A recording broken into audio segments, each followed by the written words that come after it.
Pan India star Prabhas నాగశ్విన్ల కాంబినేషన్లో గత ఏడాది జూన్లో ప్రేక్షకుల ముందుకు వచ్చిన మూవీ కల్కి 2898 ఏడి. పురాణ ఇతిహాసాల నేపథ్యంతో పాటు సైన్స్ ఫిక్షన్ థ్రిల్లర్గా తెరకెక్కగా మంచి విజయాన్ని అందుకుంది. కలెక్షన్స్ పరంగా 1100 కోట్ల రూపాయలని వసూలు చేసి సరికొత్త చరిత్ర సృష్టించింది. కల్కి పార్ట్ 1కి కొనసాగింపుగా పార్ట్ 2 ఉన్న విషయం తెలిసిందే. ఈ విషయాన్ని మేకర్స్ పార్ట్ 1లోనే చెప్పడమే కాకుండా అధికారికంగా కూడా ప్రకటించారు. రీసెంట్గా పార్ట్ 2పై నాగశ్విన్ ఒక ఇంటర్వ్యూలో మాట్లాడుతూ కల్కి 2 షూటింగ్ చాలా అంశాలతో ముడిపడి ఉంది. కాంబినేషన్ సీన్స్ని చిత్రీకరించాలంటే నటీనటుల డేట్స్ కుదరాలి.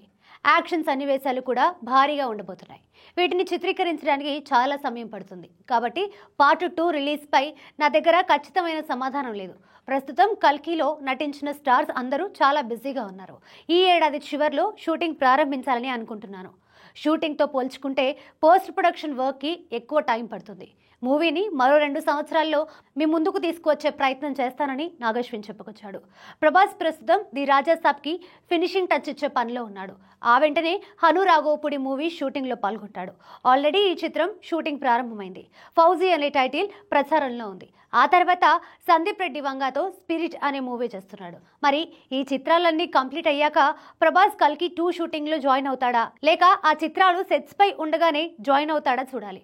ఆ లెక్కన చూసుకున్న నాగశ్విన్ చెప్పినట్టుగా పార్ట్ 2 రావడానికి 2 సంవత్సరాలు పట్టవచ్చు. మొదటి భాగం ఎండింగ్లో దేవుని అంశాన్ని గర్భంలో ఉంచుకున్న సుమతిని అమరత్వం కోసం సుప్రీం యాస్కిన్ తీసుకువెళ్తాడు. భైరవ గత జన్మలో కర్ణుడు అని అశ్వత్థామకి తెలుస్తుంది. ఆ తర్వాత కథ ఎలా ఉండబోతుందనే ఆసక్తి అందరిలో ఉంది.